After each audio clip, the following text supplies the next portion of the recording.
Hello students, मैं पीयूष राजपूत और आपका अपना चैनल पीयूष कोचिंग क्लासेस। तो बच्चों, आज हम करने जा रहे हैं अपनी second colligative property, depression in freezing point. पिछली क्लास में बच्चों हमने देखा था कि एलिवेशन ऑफ बॉइलिंग पॉइंट, कि किस तरह से बॉइलिंग पॉइंट क्या हो रहा था, इंक्रीज हो रहा था। और आज देखेंगे कि डिपर्शन इन फ्रीजिंग पॉइंट क्या है। आपको मैंने बताया था कि कोलिगेटिव प्रॉपर्टी क्या है।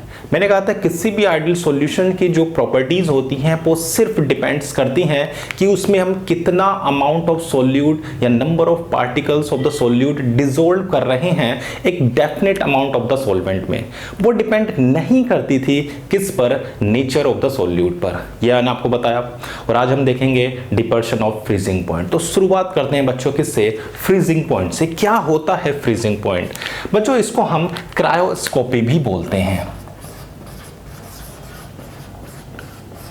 क्या बोलते हैं? क्रायोस्कोपी। अब बात करते हैं किसकी बच्चों, फ्रीजिंग पॉइंट। क्या है फ्रीजिंग पॉइंट?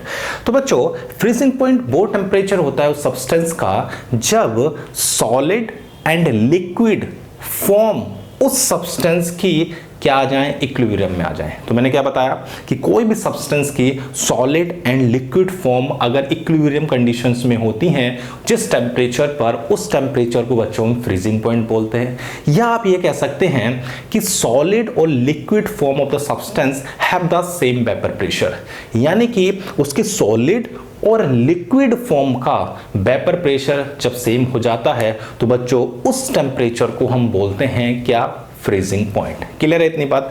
चलो भाई, फ्रीजिंग पॉइंट देखते हैं। सबसे पहले मैंने क्या बताया, तो freezing point of the substance, freezing point of the substance is the temperature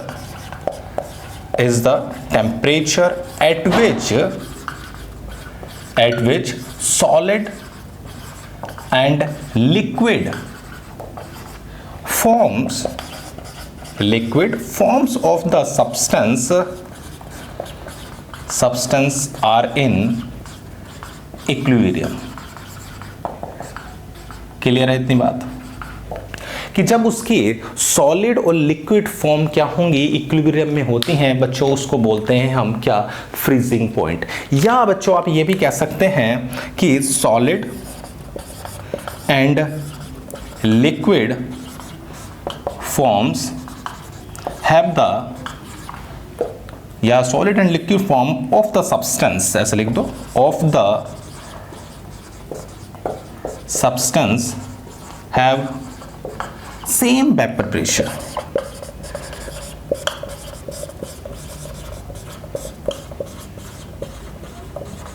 clear है बात? तो आप दोनों में से कुछ भी कह सकते हैं कि फ्रीजिंग पॉइंट क्या है। क्या बताया मैंने कि जब उसकी सॉलिड और लिक्विड फॉर्म का वेपर प्रेशर क्या हो जाए, सेम हो जाए, उस टेम्परेचर को हम बोल रहे हैं फ्रीजिंग पॉइंट। या आप ये कह सकते हैं कि सॉलिड और लिक्विड फॉर्म उस सब्सटेंस की क्या आ जाए, इक्विलिब्रियम में आ जाए, उसे हम बोलते हैं फ्रीजिंग पॉइंट। क्लियर है इतनी बात? चलो बच्चों, अब बच्चों मैंने आपको बताया था कि जो भी हमारा क्या होता है, सॉल्यूशन होता है, उसका वेपर प्रेशर हमेशा सॉल्वेंट के वेपर प्रेशर से क्या होता है, तो कम होता है। क्लियर है इतनी बात? चलो भाई, कैसे? मैंने आपको बताया कि जब भी हम किसी भी, ये आपका क्या है, इसमें समझ लो एक प्योर सॉल्वेंट है। क्या है? सॉल्वेंट।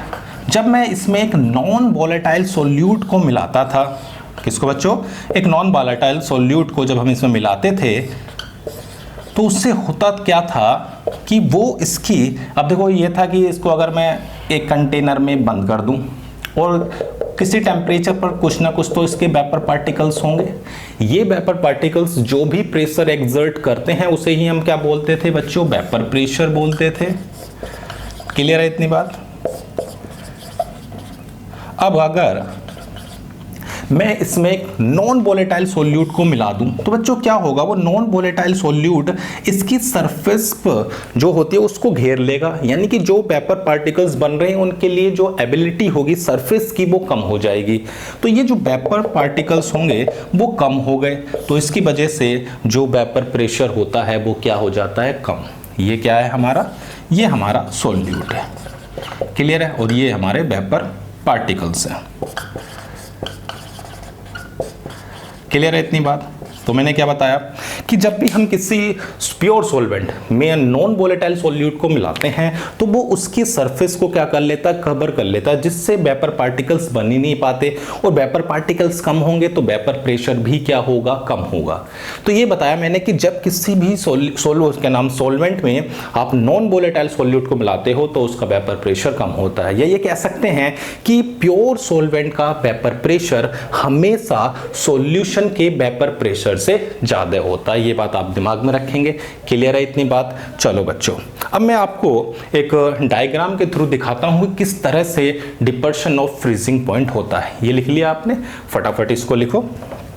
अब देखो बच्चों, ये बात तो आपके दिमाग में हो गई कि वेपर प्रेशर क्या है अगर प्योर सॉल्वेंट का हमेशा ज्यादा है किससे, सॉल्यूशन से। चलो भाई अब देखते हैं इसको।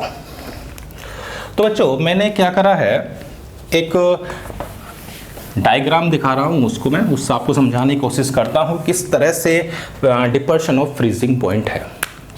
ये एक तरफ मैंने टेम्परेचर लिया और दूसरी तरफ बच्चों वेपर प्रेशर। क्लियर है? ओके। जैसे से बच्चों हम टेम्परेचर को घटाते हैं तो वेपर पार्टिकल्स भी कम होते हैं, जिसकी वजह से वेपर प्रेशर भी क्या होगा, कम होगा। क्लियर है इतनी बात?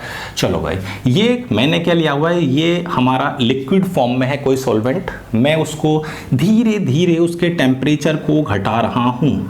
तो क्या होगा बच्चों, उस टेम्परेचर को अगर मैं कम करूंगा तो वेपर प्रेशर भी क्या होगा, कम होगा। ये क्या है, लिक्विड सॉल्वेंट है। फिर एक ऐसा पॉइंट आएगा, क्या एक ऐसा पॉइंट आएगा जिस पर वेपर प्रेशर ऑफ लिक्विड और सॉलिड का सेम हो जाए, उसे हम क्या बोल रहे थे, फ्रीजिंग पॉइंट। तो अब देखो सॉलिड जो होता है बच्चों, उस सॉलिड का हमारा वेपर प्रेशर कम होता है किससे, लिक्विड से। सिंपल सी बात है, सॉलिड में नंबर ऑफ वेपर पार्टिकल्स कम होते हैं कंपेयर टू लिक्विड स्टेट, इसीलिए मैंने इसका कर्व और इसके कर्व का स्लोप डिफर लिया हुआ है। क्लियर है इतनी बात? चलो भाई, तो ये हमारा कौन सा पॉइंट हो गया, तो ये हमारा फ्रीजिंग पॉइंट है। क्लियर है बात इतनी? तो फ्रीजिंग पॉइंट आपको क्लियर हुआ क्या हुआ, तो फ्रीजिंग पॉइंट हमारा, तो ये हमारे कौन सी है, सॉलिड सॉल्वेंट, यानी कि सॉलिड और liquid phase, solid and liquid form of the substance क्या है, इक्विलिब्रियम में आ गई हैं, तो उस टेम्परेचर को हमने क्या बोला है, फ्रीजिंग पॉइंट। इतनी बात क्लियर हो गई। और ये बात मैंने आपको बताई कि सॉल्यूशन का वेपर प्रेशर हमेशा कम होता है किससे, सॉल्वेंट से। तो मैं नीचे ले सकता हूं यहां पर किसको, सॉल्यूशन को। तो इस तरह से आ रहे हैं, किसी ना किसी पॉइंट पर क्या होगा बच्चों, वो इक्विलिब्रियम में आएगा। ये कौन सा है, तो बच्चों ये सॉल्यूशन है। क्लियर है? तो इसको क्या नाम दे देते हैं, TF। तो यही हमें बोलते हैं डिपर्शन ऑफ फ्रीजिंग पॉइंट। ये जो आपको कमी नजर आ रही है यही है डिपर्शन ऑफ फ्रीजिंग पॉइंट। तो T0F माइनस TF, यही क्या है हमारा, डेल्टा TF। इसे ही हम बोल रहे हैं डिपर्शन ऑफ फ्रीजिंग पॉइंट। कोई दिक्कत तो नहीं बच्चों? चलो एक बार और देखते हैं। मैंने क्या बताया कि जो हमारा लिक्विड सॉल्वेंट है उसका वेपर प्रेशर सॉलिड सॉल्वेंट से तो ज़्यादा ही होगा। क्यों? क्योंकि सॉलिड में vapour particles comparatively liquid state से कम है। तो जैसे जैसे मैं टेम्परेचर को क्या कर रहा हूँ, घटा रहा हूँ, वेपर प्रेशर घट रहा है। फिर एक ऐसा टेम्परेचर मिला जहाँ पर लिक्विड और solid form of the substance हैं, उनका वेपर प्रेशर क्या हो गया, सेम हो गया है। उसे हमने क्या बोला है, फ्रीजिंग पॉइंट। अब ये जो कर्व होगा इसका स्लोप चेंज हो गया। क्यों चेंज हो गया? क्योंकि वेपर प्रेशर भी चेंज हो गया। क्लियर है इतनी बात? चलो अब जो सॉल्यूशन है बच्चों, सॉल्यूशन का वेपर प्रेशर प्योर सॉल्वेंट से कम होता है। वो मैंने आपको बताया भी क्यों होता है, क्योंकि भाई उसके अंदर जब हम नॉन वोलेटाइल सॉल्यूट मिलाते हैं तो उसकी सरफेस को घेर लेते हैं, जिसकी वजह से वेपर पार्टिकल्स कम बनते हैं और वेपर प्रेशर कम हो जाता है। तो बच्चों ये सॉल्यूशन का हुआ। तो इस पॉइंट पर आकर लिक्विड और सॉलिड फॉर्म सब्सटेंस के इक्विलिब्रियम में आ गई। तो ये इसका क्या हुआ, फ्रीजिंग पॉइंट हुआ। पहले था T0F और अब क्या होगा TF। ये जो कमी आपको नजर आ रही है बच्चों, इसी को बोलते हैं डिपर्शन ऑफ फ्रीजिंग पॉइंट। कोई दिक्कत तो नहीं आता, क्लियर होगी इतनी बात। चलो भाई, अब इसके एक्सप्रेशन को कैसे निकालें। तो बच्चों इसका एक्सप्रेशन हम सेम वैसे ही निकालते हैं जैसे हमने एलिवेशन ऑफ बॉइलिंग पॉइंट निकाला था। चलो भाई शुरुआत करते हैं। Expression for freezing depression of, expression for, सीधा लिख दो expression for delta TF। Clear है इतनी बात। चलो भाई इसे निकालते हैं। तो ये बात क्लियर है कि जितना ज़्यादा वेपर प्रेशर कम होगा उतना ही ज़्यादा डिपर्शन होगा। ये बात तो क्लियर है ना कि डेल्टा TF इज प्रोपोर्शनल होगा डेल्टा P के, यानी कि लॉरिंग ऑफ वेपर प्रेशर के। हाँ या ना। जितना ज़्यादा वेपर प्रेशर आपका कम होगा उतना ज़्यादा डिपर्शन होगा। और हमने पढ़ा है राउल्ट्स लॉ में, किसमें बच्चों, राउल्ट्स लॉ में, कि जो डेल्टा P यानी कि लॉरिंग ऑफ वेपर प्रेशर होता है वो प्रोपोर्शनल होता है मोल फ्रैक्शन ऑफ द सॉल्यूट के। हाँ या ना। तो इन दोनों से बच्चों मैं ऐसे लिख सकता हूँ क्या कि delta TF is proportional to mole fraction of the solute. कोई दिक्कत तो नहीं। चलो भाई, तो delta TF is equal to K mole fraction of the solute. अब हमें पता है कि मोल फ्रैक्शन क्या होता है, तो mole of solute upon total mole, यही होते हैं।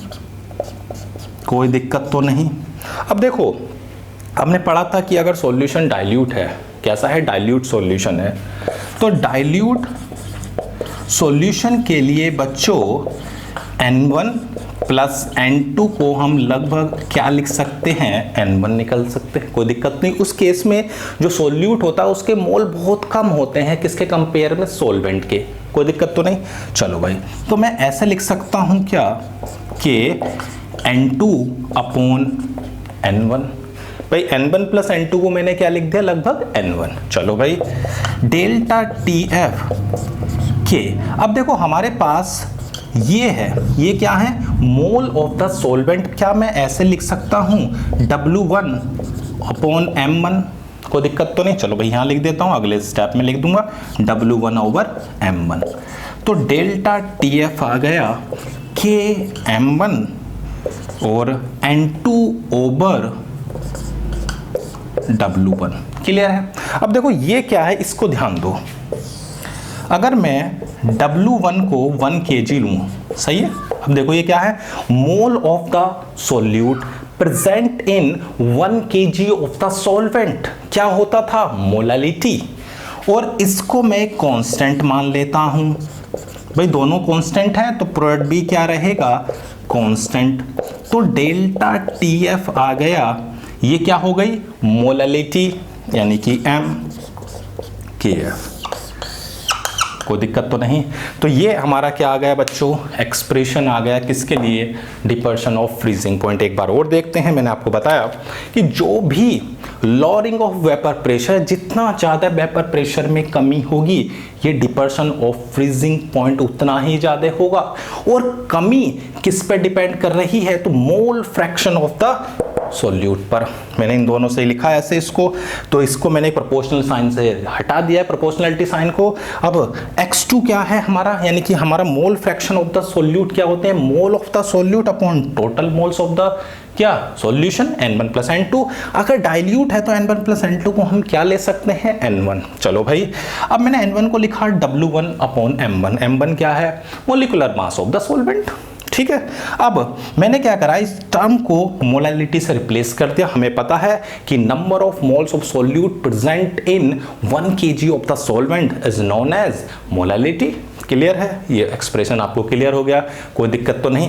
फटाफट लिखो, अब देखते हैं आगे। तो बच्चों हमारा जो एक्सप्रेशन आया वो क्या आया, delta T F is equal to M K F. ये जो बच्चों हमारा के एफ है ये क्या है, तो ये हमारा मोलल डिपर्शन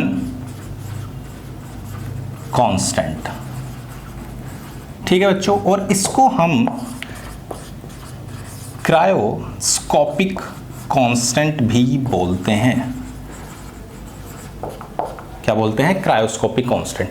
अभी अगर मैं मोलैलिटी ऑफ द सॉल्यूशन को 1 ले लूं, अगर m की वैल्यू में 1 ले लूं, तो डेल्टा टी एफ किसके इक्वल आ जाएगा?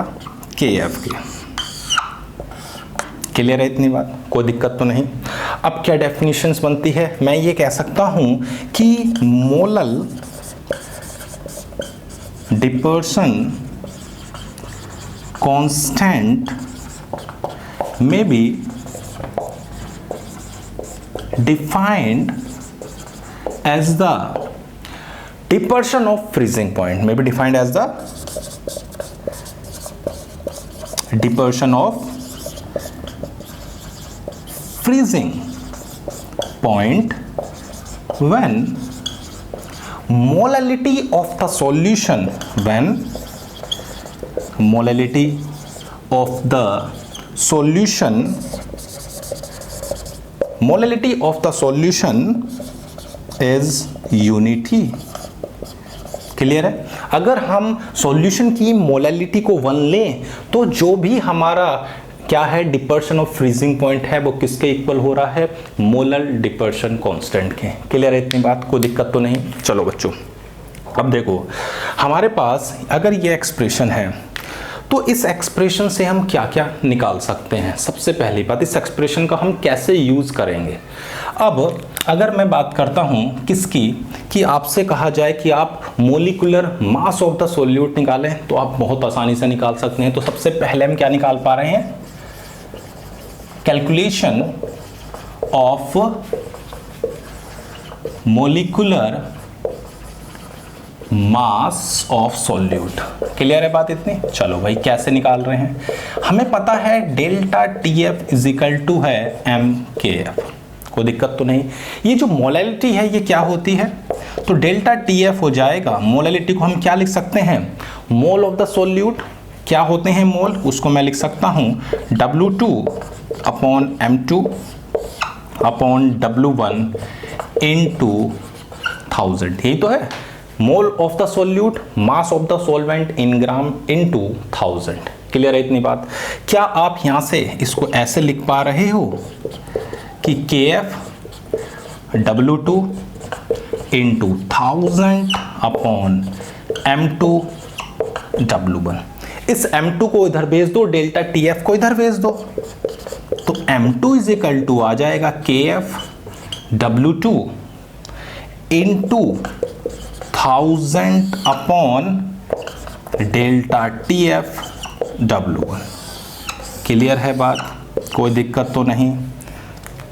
क्या क्या है इसमें? देखो भाई W1 हमारा क्या है? मास ऑफ सॉल्वेंट है। W2 क्या है? तो मास ऑफ सॉल्यूट है। ठीक है भाई। और M2 आपको पता ही है मॉलिक्यूलर मास ऑफ सॉल्यूट है। तो एक तो इस एक्सप्रेशन से बच्चों हम मॉलिक्यूलर मास ऑफ सॉल्यूट निकाल सकते हैं। क्लियर है इतनी बात? और क्या निकाल सकते हैं? अगर बच्चों हमें एंथैल्पी ऑफ फ्यूजन पता हो, क्या पता हो? एंथैल्पी ऑफ फ्यूजन, तो हम क्या निकाल सकते हैं? मोलल डिपर्शन कांस्टेंट भी निकाल सकते हैं। लिख लिया आपने? इसको फटाफट लिखो, देखते हैं फिर हम कैसे निकाल पा रहे हैं। यहां तो कोई दिक्कत तो नहीं। चलो भाई देखते हैं भाई कैसे निकालते हैं हम मोलल डिपर्सन कांस्टेंट। किससे? एंथैल्पी ऑफ फ्यूजन से। पिछली क्लास में भी हमने देखा था बच्चों एक फॉर्मूला, इस क्लास में भी एक फॉर्मूला हम याद रखेंगे। तो दूसरा पॉइंट हो गया calculation of KF from enthalpy of fusion. ठीक है, एंथैल्पी ऑफ फ्यूजन। फॉर्मूला क्या है, K F is equal to R T naught square upon 1000 L F. Clear है। अब ये जो एल एफ है इसको आप लिख सकते हो अपॉन m1। क्लियर है, रख देते हैं। तो के एफ आ जाएगा are T naught square upon 1000 upon m1 को कहाँ भेज दो, ऊपर। तो क्या आ जाएगा, के F R m1 T naught square upon 1000 delta h। इस तरह से आप क्या निकाल सकते हैं बच्चों, मोलर डिपर्सन कांस्टेंट। अब इसमें क्या क्या चीजें हैं, देखो R जो है बच्चों वो हमारा गैस कांस्टेंट है जिसकी वैल्यू 8.31 आप ले सकते हैं, 8.314, यानी कि इतने जूल पर केल्विन मोल। क्लियर है। अब देखो हमारे पास जो टी नोट है वो फ्रीजिंग पॉइंट, जो टी नोट है वो क्या है, freezing point, freezing point of liquid है, यानी कि प्योर सॉल्वेंट का। ठीक है बच्चों। हमारे पास जो एल एफ है वो लेटेंट हीट ऑफ फ्यूजन पर ग्राम ऑफ सॉल्वेंट है। ठीक है बच्चों। और हमारे पास जो डेल्टा एच आपको दिया हुआ है ये भी आपकी लेटेंट हीट ऑफ फ्यूजन पर मोल ऑफ सॉल्वेंट है। क्लियर है इतनी बात, ये आपको याद रखना पड़ेगा फॉर्मूला। और बच्चों कभी कभी क्या होता है, आपको 2-3 के एफ की वैल्यू भी आप याद रख सकते हो। जैसे अगर हम वाटर के लिए बात करें, H2O के लिए, तो जो के एफ होता है वो हमारा क्या होता है, 1.86 केल्विन किलोग्राम मोल इनवर्स, ये होता है। और अगर बेंजीन की बात करें बच्चों तो C6H6 का होता है 5.12 और इथाइल अल्कोहल C2H5OH का होता है 1.99 केल्विन किलोग्राम मोल इनवर्स। ये 3 वैल्यू हैं जो आपका क्वेश्चन में सबसे ज़्यादा पूछी जाती हैं, मतलब यूज़ होती हैं। बाय चांस ना दी हो तो आप याद रख सकते हैं, वैसे क्वेश्चनों में दी होती हैं। क्लियर है इतनी बात। तो हमारे पास जो एक्सप्रेशन था उस एक्सप्रेशन से हम बच्चों 2 चीज़ आराम से निकाल पा रहे हैं, एक तो molecular mass of the solute और दूसरा हम निकाल पा रहे हैं, अगर हमें एंथैल्पी ऑफ फ्यूजन पता है तो हम उससे बहुत आसानी से मोलर डिपर्सन कांस्टेंट निकाल सकते हैं, कोई दिक्कत तो नहीं। क्लियर है यहाँ तक। अब देखो बच्चों 3 क्वेश्चन बनते हैं इसमें बोर्ड के लिए। सबसे पहला क्वेश्चन बनता है कि ये कोलिगेटिव प्रॉपर्टीज कैसे हैं। तो बच्चों आपने देखा कि ये जो डिपर्सन हमारा था, मोलर डिपर्सन कांस्टेंट, वो या फिर मैं कह सकता हूं कि जो हमारा डिपर्सन ऑफ फ्रीजिंग पॉइंट है, डिपर्सन ऑफ फ्रीजिंग पॉइंट यानी डेल्टा टी है, वो किसके प्रोपोर्शनल है, मोलैलिटी के। और मोलैलिटी क्या होती है कि number of moles of solute present in 1 kg of the solvent, यानी कि एक तरह से किस पर डिपेंड कर रहा है बच्चों, मोल्स ऑफ द सोल्यूट पर, ना कि उसकी नेचर पर। इसीलिए बच्चों ये क्या है, हमारी कोलिगेटिव प्रॉपर्टी है। दूसरी बात, इसका एप्लीकेशन कहां पर है, बोर्ड देख लेते हैं, वो भी बोर्ड में कई बार क्वेश्चन पूछे गए हैं। लिख लिया, चलो भाई। अब इसका एप्लीकेशन देख लेते हैं कि एप्लीकेशन क्या है। तो बच्चों इसका एप्लीकेशन कहाँ है, डिपर्सन ऑफ फ्रीजिंग पॉइंट का। तो अगर हम बात करते हैं किसकी, एप्लीकेशन की, तो इसके मेन 2 एप्लीकेशंस हमें नजर आते हैं। पहला एप्लीकेशन बच्चों इसका है in making anti fridge solution. कैसे, आपने देखा होगा कि गाड़ियों में इंजन को ठंडा करने के लिए उसमें वाटर यानी रेडिएटर जो होता है वो काम क्या कर रहा था, इंजन को कूल करने का काम करता है, उसमें हम पानी डालते हैं। अब मान लो आप गाड़ी कहाँ पर ले गए, पहाड़ी इलाकों पर जहाँ पर भैया बर्फ जम रही है, बर्फ गिरती है तो उसका टेम्परेचर तो भाई 0 डिग्री से भी नीचे होगा, तो जो आपका पानी होगा वो तो जम जाएगा, फिर वो कूलेंट का काम नहीं करेगा। तो हम क्या करते हैं, उसमें ऐसे सॉल्यूशंस मिला देते हैं जो उसके फ्रीजिंग पॉइंट को क्या कर दें, कम कर दें, और फिर वो फ्रीज ही नहीं हो पाएगा और आपका वो कूल करेगा, काम करेगा। क्लियर है बात। जैसे एक मैं एग्जांपल लेता हूं, इथाइलिन ग्लाइकोल, ये जो है क्या काम करता है, जब हम इसको मिलाते हैं पानी के अंदर, वाटर के अंदर, तो उसके फ्रीजिंग पॉइंट को क्या कर देता है, कम कर देता है। और एक खास बात और है कि गर्मियों में ये उसके बॉइलिंग पॉइंट को बढ़ा भी देता है। ठीक है बच्चों, क्या कर रहा है, तो इसे हम बॉयल ओवर भी बोलते हैं, ये ध्यान रखना। क्लियर है। तो मैंने क्या बताया कि भाई जो रेडिएटर है उसमें जब पानी डालने हैं एज ए कूलेंट के रूप में, तो होता क्या है कि जब बर्फीले इलाकों में जाते हैं तो वहां पर टेम्परेचर कम होता है और वो आपका फ्रीज हो जाएगा, फिर वो कूलेंट का काम नहीं करेगा। इसलिए ऐसे सॉल्यूशन मिलाए जाते हैं जो उनके फ्रीजिंग पॉइंट को क्या कर दें, कम कर दें। तो पहला एप्लीकेशन तो हो गया in making anti freeze solution. Okay, दूसरा होता है बच्चों in melting of ice on the roads. आपने देखा होगा जहां पर बर्फीले इलाके होते हैं वहां पर रोड पर बर्फ जम जाती है, जिससे लोगों के आने जाने में बहुत दिक्कतें होती हैं। तो हम करते क्या हैं, उसके अंदर NaCl और आइस या CaCl2 और आइस गेर, मतलब कि जहां पर भी बर्फ होती है वहां पर हम नमक या CaCl2 का मिक्सचर कर देते हैं। उससे होता क्या है, ये इसके जो फ्रीजिंग पॉइंट है उसको -21 डिग्री सेंटीग्रेड और ये उसका -55 डिग्री सेंटीग्रेड कर देता है। अब फ्रीजिंग पॉइंट हो गया कम। अब मतलब हमने क्या करा, उसमें जो बर्फ थी उसमें हमने क्या, वो नमक गेर दिया, जिसकी वजह से उसका जो फ्रीजिंग पॉइंट है वो कहाँ आ गया, 21 डिग्री सेंटीग्रेड पर माइनस के। अब जो एटमॉस्फेयर है उसका क्या होगा, टेम्परेचर ज़्यादा होगा, जिसकी वजह से हमारी जो आइस होगी वो मेल्ट हो जाएगी और लोगों को कोई दिक्कतें भी नहीं होंगी। तो दो इसके एप्लीकेशन हैं बच्चों, पहला होता है in making anti freeze solution और दूसरा होता है in melting of ice on the roads. Clear है इतनी बात, कोई दिक्कत तो नहीं दोनों एप्लीकेशन में। फटाफट लिखो, अब देखते हैं बच्चों कुछ न्यूमेरिकल। तो बच्चों फर्स्ट क्वेश्चन क्या कह रहा है कि 1 gram of non electrolyte solute dissolve in 50 gram of benzene. Okay, हमें सोल्यूट का कितना मास दिया हुआ है, तो भाई 1 ग्राम। सोलवेंट का कितना मास है, तो 50 gram. Okay, of lower the freezing point of benzene by, कितना कम कर दिया उसने, तो भाई हमें डेल्टा TF भी दिया हुआ है 0.40 केल्विन।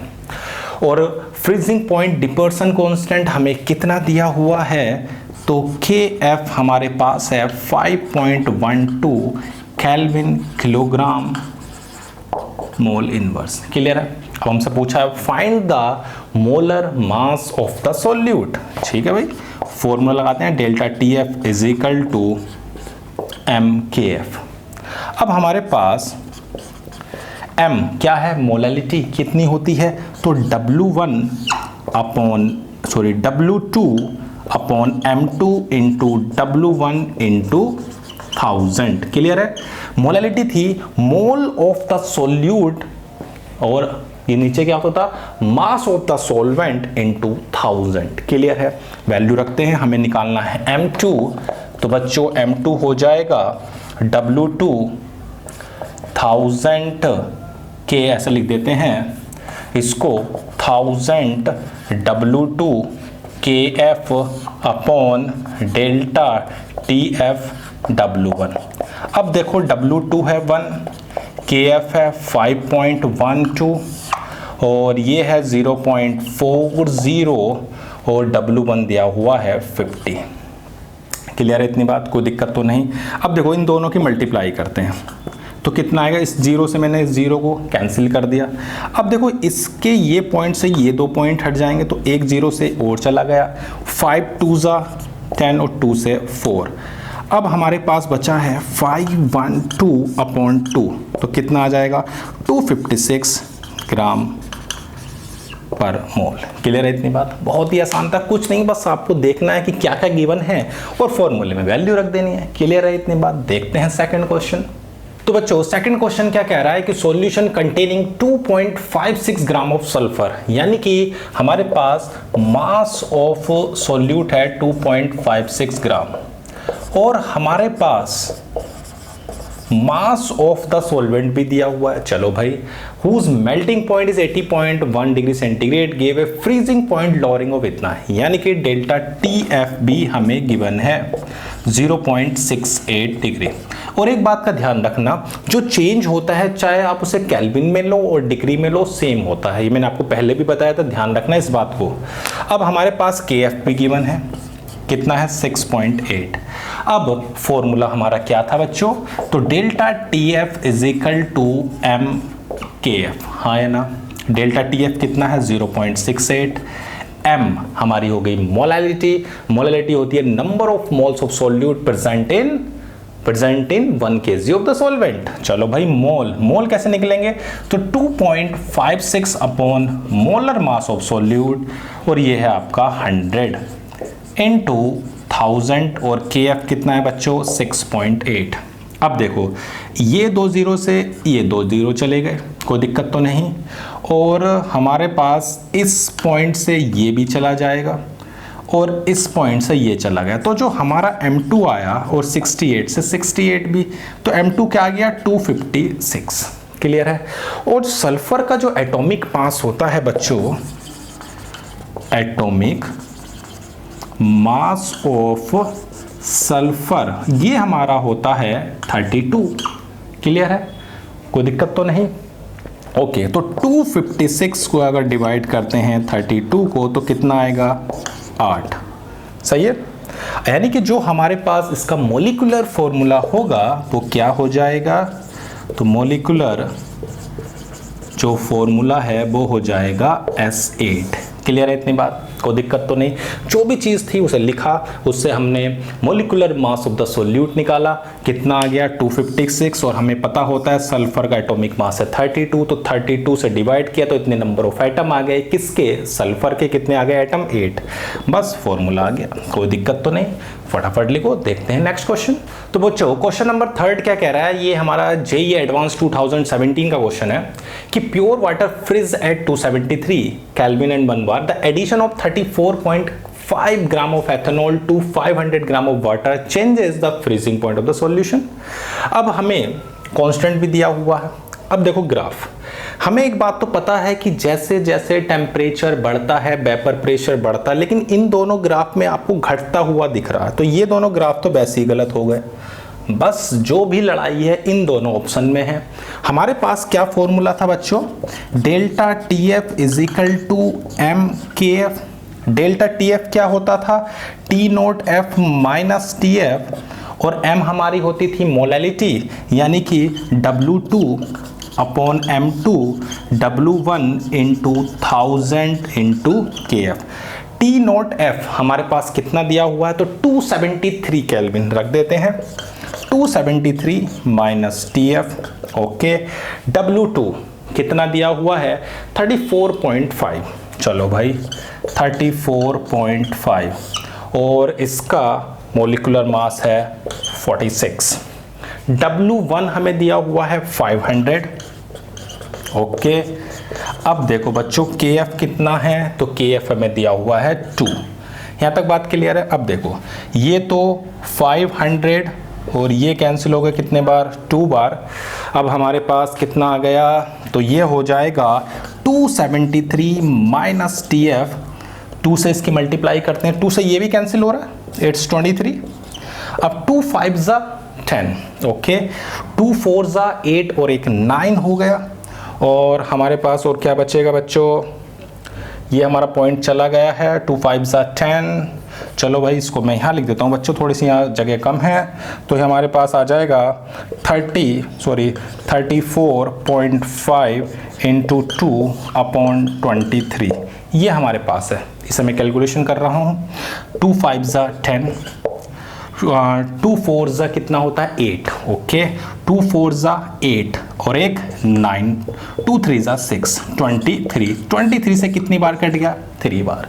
तो हमारे पास जो TF होगा वो 273 माइनस 3 यानी कि 270 हमारा आ गया।